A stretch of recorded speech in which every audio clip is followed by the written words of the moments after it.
लेकिन लालू जी ने जिन वर्गों को आवाज दी उनको शिक्षा क्यों नहीं दी, उनको रोजगार क्यों नहीं दिया, उनको जमीन क्यों नहीं दिया? कभी आपने ये पूछा? वो इसलिए नहीं दिया कि आवाज दे दिया तो जिंदगी भर उनके लिए नारा लगाएगा, झंडा लेकर घूमेगा।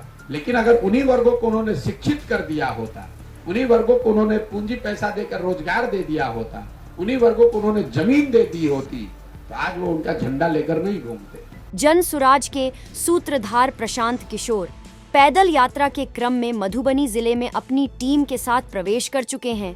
रविवार को जहां मधवापुर प्रखंड के उत्तरा गांव के हाई स्कूल के मैदान में काफी भीड़ की मौजूदगी में जन सुराज की जनसभा हुई, वहीं रास्ते में प्रशांत किशोर से मिलने, हाथ मिलाने, उन्हें देखने के लिए लोगों का हुजूम उमड़ा पड़ा था।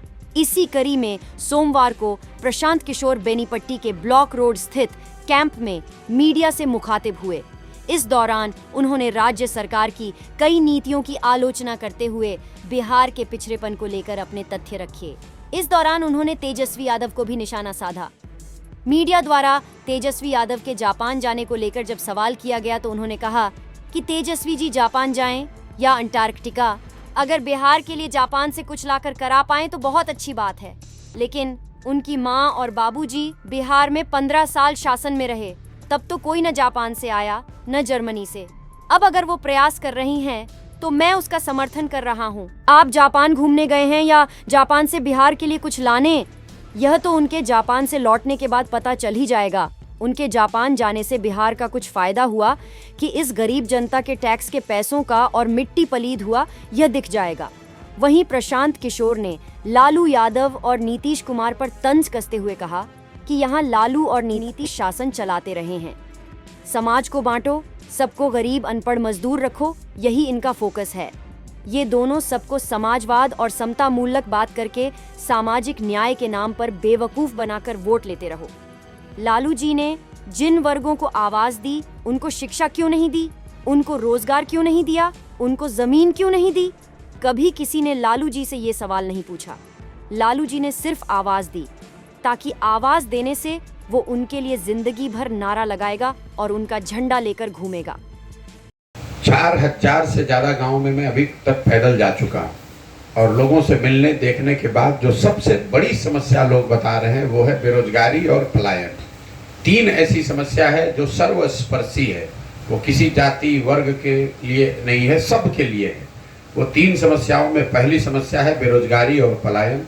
कोई ऐसा बिहार का परिवार नहीं है जो बेरोजगारी से और पलायन से प्रभावित नहीं है।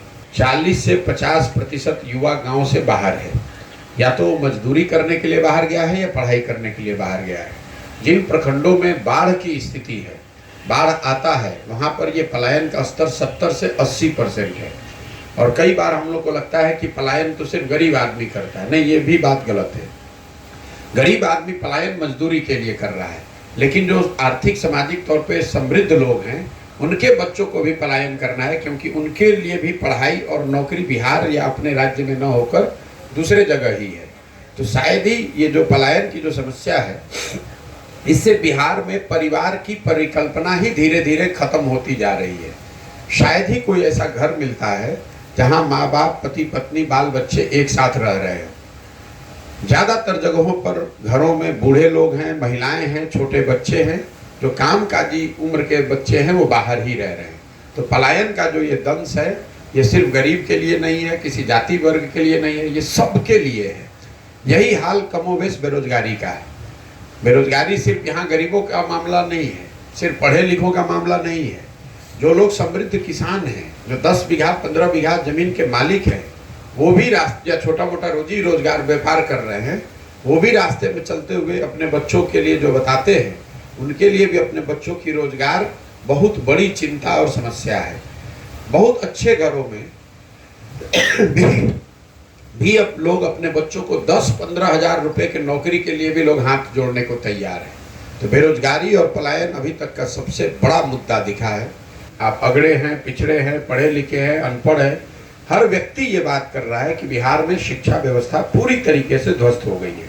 कई बार हम लोग बातचीत में या पत्रकारों को भी लगता है कि शिक्षकों की गुणवत्ता की वजह से शिक्षा व्यवस्था खराब हो गई है। ये बात पूरी सच्चाई नहीं है। मैं आपको इसलिए ये कह रहा हूँ कि मान लीजिए कि विद्यालयों में शिक्षकों की गुणवत्ता खराब है, लेकिन पटना साइंस कॉलेज में तो नियोजित शिक्षक नहीं पढ़ा रहा है, दरभंगा सीएम साइंस कॉलेज में, मुजफ्फरपुर के लंगट सिंह कॉलेज में तो, एमएस कॉलेज बेतिया में तो नियोजित शिक्षक नहीं पढ़ा रहा है। कहीं न कहीं ये जो पूरी व्यवस्था चरमराई है, उसके पीछे सरकार की जो ये सोच है, समता मूलक शिक्षा नीति बनाने के चक्कर में इन्होंने विद्यालयों के नाम पर बिल्डिंग बना दी है।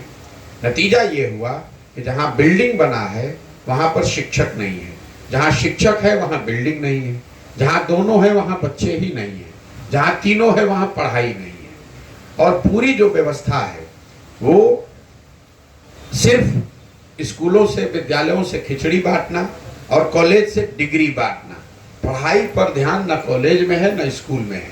इसलिए मैं कहता हूं कि जब भी इस कालखंड का इतिहास लिखा जाएगा तो नीतीश कुमार के शासन काल का सबसे बड़ा काला अध्याय ये होगा कि उनके मुख्यमंत्री रहते हुए बिहार की दो पीढ़ियां अनपढ़ बन गई, शिक्षा व्यवस्था ध्वस्त होने के कारण से।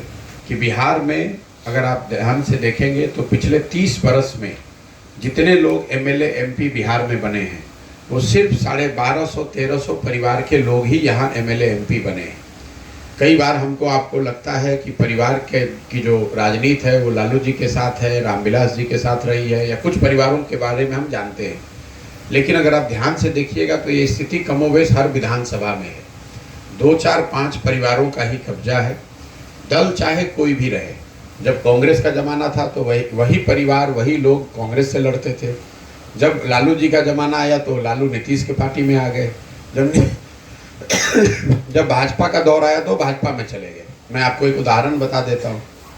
हम लोग को लगता है भाजपा परिवार वाली पार्टी नहीं है। भाजपा के प्रदेश अध्यक्ष हैं सम्राट चौधरी जी। ये कौन है? इनके पिताजी शकुनी चौधरी पहले कांग्रेस में विधायक मंत्री थे, फिर जब लालू जी का दौर आया तो उसमें भी विधायक मंत्री बन गए, फिर नीतीश का दौर आया तो उसमें भी विधायक मंत्री बन गए, मांझी जी जब मुख्यमंत्री बने तो उसमें भी विधायक मंत्री रहे। और आज अगर उनको लग रहा है कि भाजपा का दौर है तो उसमें भी किसी सामान्य वर्ग के व्यक्ति को अवसर नहीं है, उसमें भी शकुनी चौधरी के बच्चे को ही अवसर है। तो ये जो परिवारों का कब्जा है ये बिहार के लोकतंत्र के लिए सबसे बड़ा दीमक है। इसी को तोड़ने के लिए एक प्रयास ये है कि 1 लाख बच्चों को बिहार में मैं खुद से चयनित करूं और उनको अगले 1-1.5 साल में प्रशिक्षित करूं, उनको संसाधन दूं ताकि निचले स्तर से ये लीडरशिप पैदा हो सके, ताकि इन परिवारों का कब्जा टूटे। तेजस्वी जी जापान जाएं या अंटार्कटिका चले जाएं, उनकी जो अपनी समझ है, अगर बिहार के लिए जापान से लाकर कुछ करा पाए तो बहुत अच्छी बात है। लेकिन उनके माँ और बाबूजी यहाँ 15 साल शासन में रहे, तब तो ना कोई जापान से आया ना जर्मनी से आया। अब अगर वो प्रयास कर रहे हैं तो मैं उसका समर्थन कर रहा हूँ, बिल्कुल समर्थन है। लेकिन जब जापान आप घूमने गए हैं, आकि जापान से कुछ बिहार के लिए लाने गए हैं, वो तो जब वो जापान से लौटेंगे और आने वाले महीनों में ही दिखेगा कि उनके जापान जाने से बिहार का कुछ फायदा हुआ कि इस गरीब जनता के टैक्स का पैसा का और मिट्टी पलीद हुआ और आटा गीला हुआ। जो लोग यहाँ 2 लोग चलाते रहे, लालू नीतीश, इनकी राजनीति तो आप जानते ही हैं। इनका पूरा फोकस ये है भाई समाज को बांटो, सबको गरीब रखो, सबको अनपढ़ रखो, सबको मजदूर रखो और सबको समाजवाद और समता मूलक बात करके सामाजिक न्याय के नाम पर सबको बेवकूफ बनाकर वोट लेते रहिए। कभी किसी ने लालू जी से सवाल नहीं पूछा कि ठीक है भाई, आपका दावा है कि आपने अपने राज्य में, अपने शासनकाल में, अपने राजनीति से, अपनी सोच से समाज में गरीबों को, वंचितों को, सामाजिक तौर पे पिछड़ों को आपने आवाज दी। लेकिन लालू जी ने जिन वर्गों को आवाज दी उनको शिक्षा क्यों नहीं दी, उनको रोजगार क्यों नहीं दिया, उनको जमीन क्यों नहीं दिया? कभी आपने ये पूछा?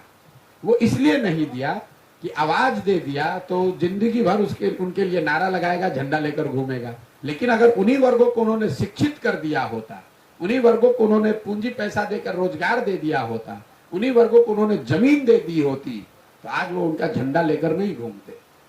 तो ये राजनीति है यहाँ पर, जिसके तहत पूरे बिहार को अनपढ़ और मजदूर बना दिया गया, ताकि आपको अगर 400 रुपया पेंशन भी मिल रहा है तो आपके लिए नेता माई बाप है। आज के इस जमाने में 400 रुपया पेंशन पाने वाले लोग भी वोट कर रहे हैं कि भैया सरकार 400 रुपये दे रही है।